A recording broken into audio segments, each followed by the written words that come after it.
Hello everybody online. Today I want to show you a recent study on the temperature dependence of plastic flow, anisotropy, and ductile fracture. This is a collaborative one by myself and Ms. Wenqi Liu from Aalto University, and Yannick Spaha, Fu Hui Shen, and Professor Sebastian Müstermann from Aachen University.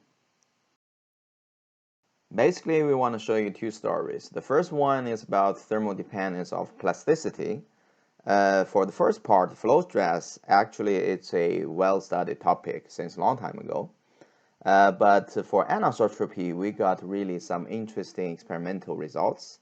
And with these results, we propose a constitutive model which could give really good prediction on the thermal dependent anisotropy. The second story is about ductile fracture, which is not that well studied in literature so far. Here we're sharing you with some interesting findings on the experimental part for deformation temperature above room temperature. Hopefully in the future we can get also a good constitutive model for this specific behavior. So let's start with the plasticity part. We're here taking two high-strength low-and-low pipeline steels, A and B, which have different thickness and also a little bit different chemical composition, but their thermal process actually is pretty similar.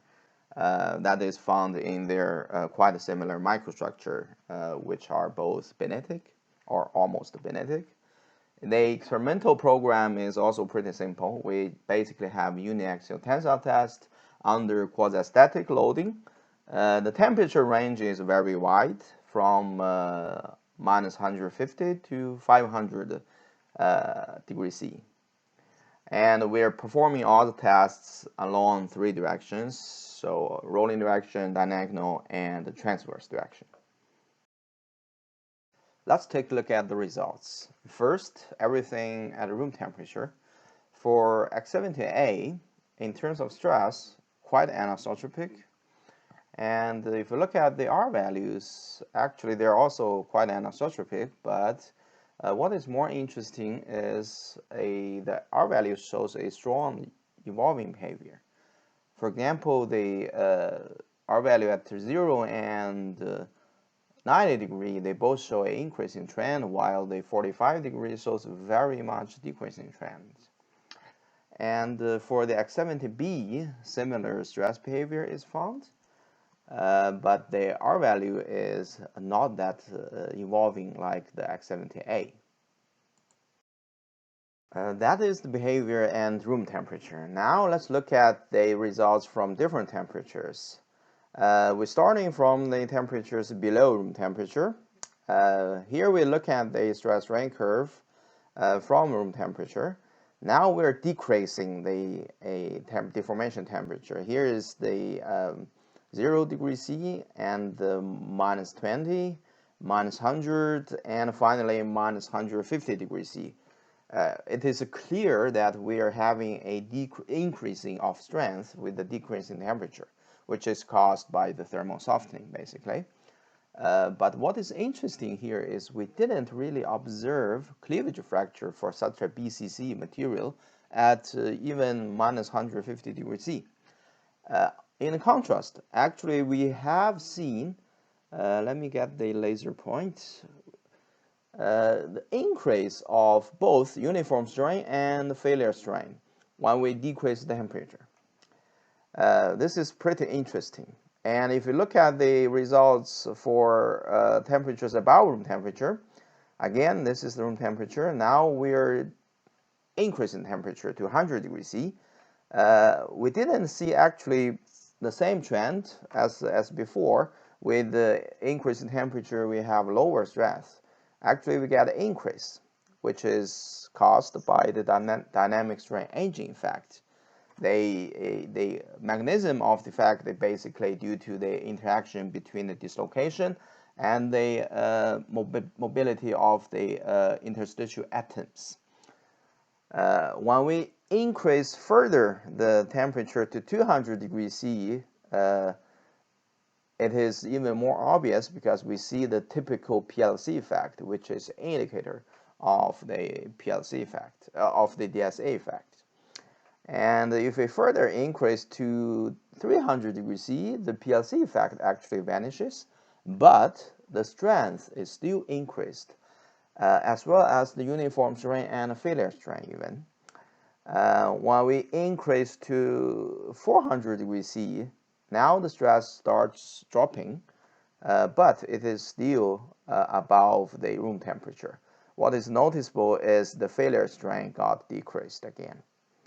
Until we increase to 500 degrees C, the stress got a significant drop compared to room temperature, but at the same time, we also got the decrease of uniform strain and the increase of the failure strain. So this is all very much interesting. But here I would like to draw your attention only on the stress behavior.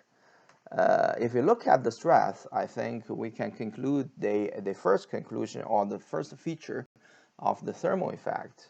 Here I call it the temperature has a non-monotonic effect on stress. Look at results from a different perspective. I'm here plotting the normalized strength over temperature. We're taking X70A as example, and we're also plotting the rolling direction and the yield point here. Here we are showing this kind of non-monotonic behavior. It is clearly seen. If we put it into a evolving feature, and we take the strain increment of 4% plastic strain, if we compare both of these diagrams, we can see the pattern of this thermal effect is completely different, especially when we focus in this DSA region. The difference is really significant. This gives us the second feature or conclusion about the thermal effect, which is the thermal effect on strength is also evolving. Actually, this is pretty overlooked in the literature so far. And if we superimpose the results of different loading directions, which are 45 and 90, we can see even the third feature, which is the thermal effect on strength, is also anisotropic. It is very obvious for the DSA region again.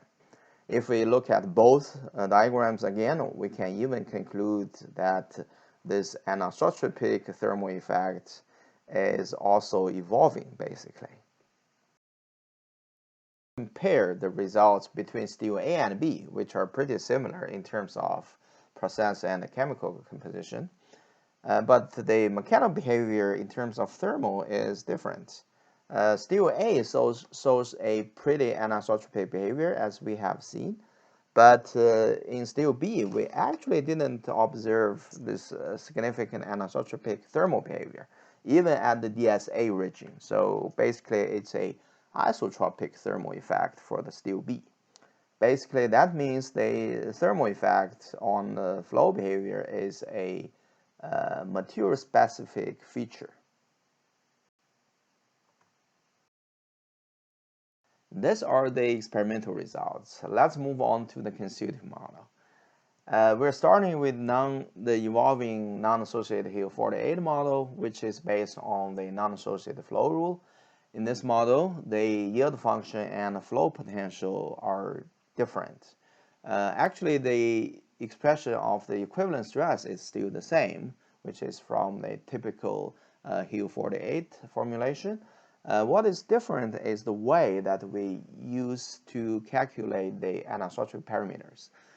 Basically, in the yield function, we're using the stress-based flow curves to calculate all the FGHN, and in the flow potential, we are basically using the R values to calculate these parameters. So with this approach, it will make the prediction of both of yield strength and the R value directionality much better than the conventional Hill model.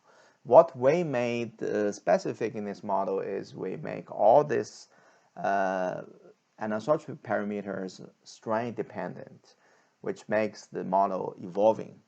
If we just look at the yield locus from yielding point to strain of 0.8, we can see the yield locus has been distorted a little bit, as well as the flow potential. But what is noticed is the difference between the yield locus and the flow potential is not that significant. Now we're trying to further develop this model just for a convenience of the name. We're basically calling it the Evolving Plasticity Model 2018. So how to include the thermal behavior? Basically, we need to have a FT function besides our reference flow curve. If we just recall the requirements of this FT function by our experimental thermal features, first of all, this FT function should be non-monotonic, which means this monotonic Johnson-Cook expression will not work here. The second feature is this FT function should be also strain dependent, which will respect the evolving feature of the thermal effect. But the third feature, that is the thermal effect is anisotropic, is not fulfilled by simple FT function. That's why we are also modifying the equivalent stress part. What we modified basically is the way that we calculate the anisotropic parameters. Because if we just make this anisotropic parameters not only strain dependent but also temperature dependent, this will automatically make our thermal effects evolving and anisotropic. What we need basically for this model is reference stresses for different loading conditions and the FT function for all these different loading conditions. So in the end, what we need to calibrate is only the FT function for all these loading conditions. If we just visualize this yield function part, here is the yield function and the flow potential and one temperature, and this is the yield function and the flow potential at the other. So we can see with this strategy, we can make these two yield loci completely different. What I need to mention is we didn't actually record any R values for temperatures below or above room temperature. That's why you will find our flow potential is not temperature dependent.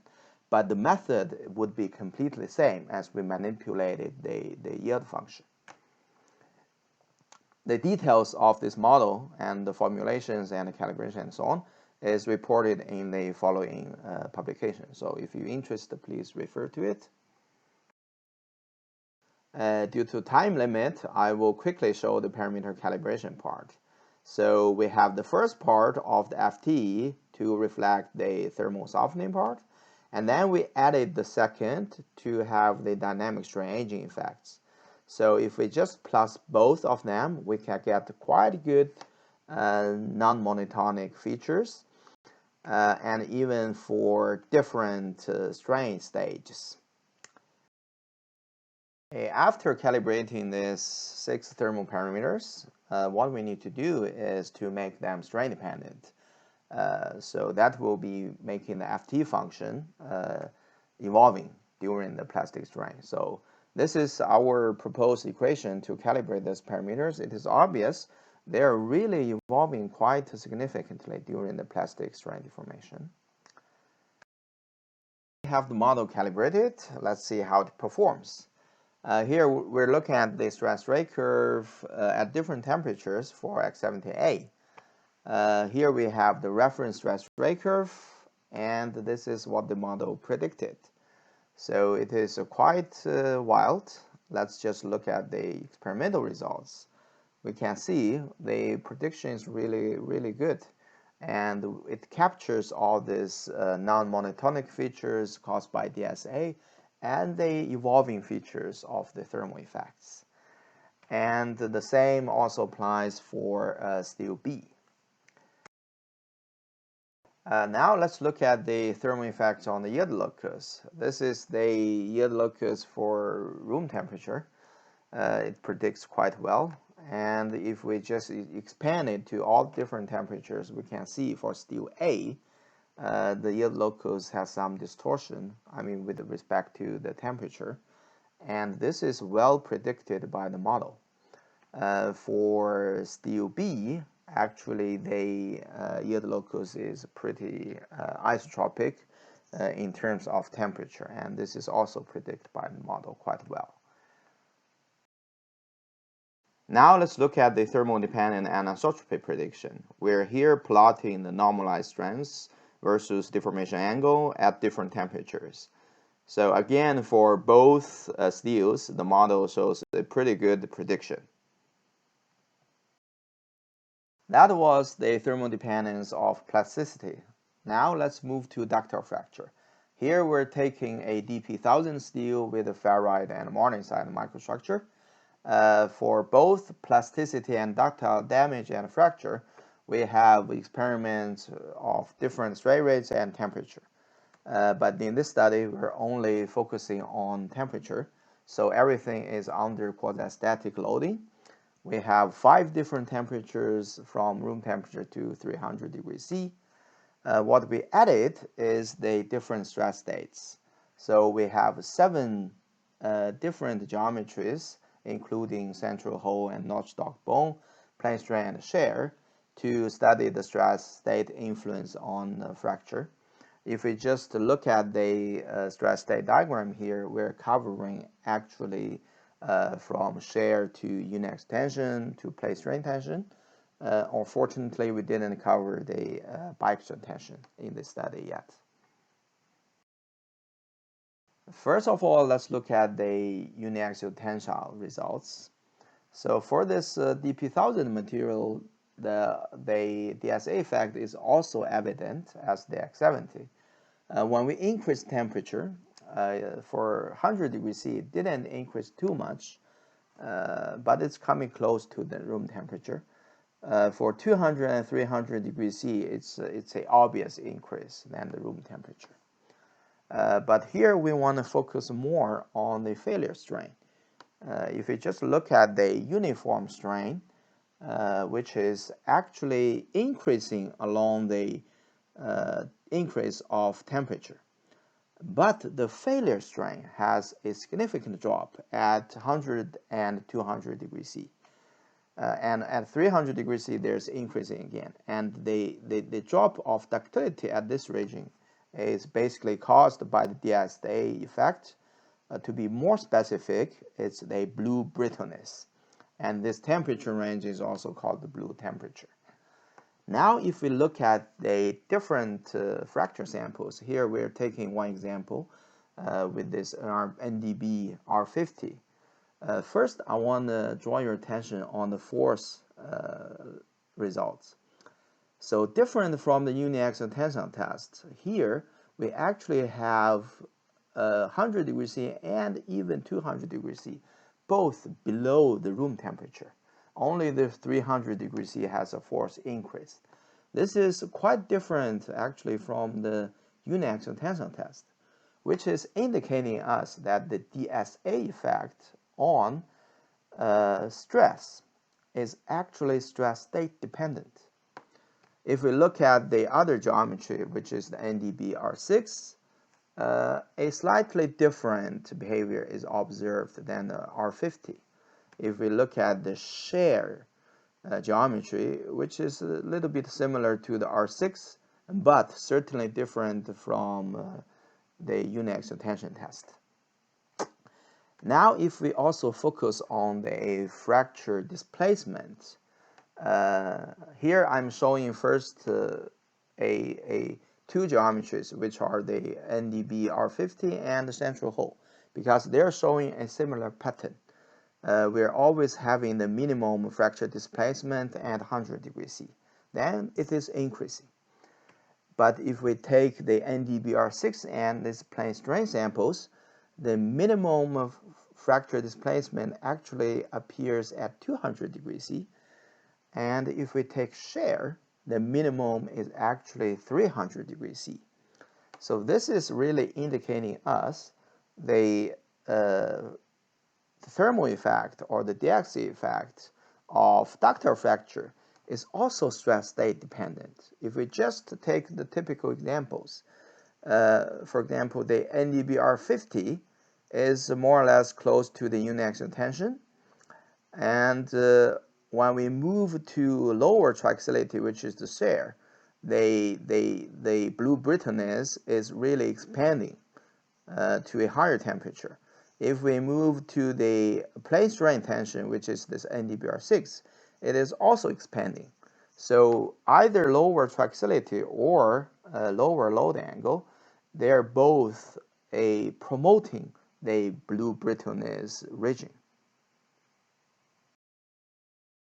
Now let's move to the conclusions. So firstly, I showed you the thermal effect on flow stress could be non-monotonic and evolving.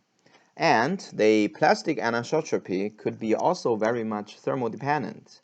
With all these three features considered, we developed a evolving plasticity model that can well capture these thermal effects. Further on, we also showed you that this thermal effect on flow stress could be also stress state dependent.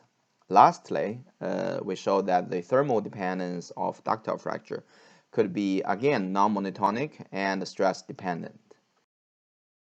I'd like to thank you your attention and looking forward to your question at the core time.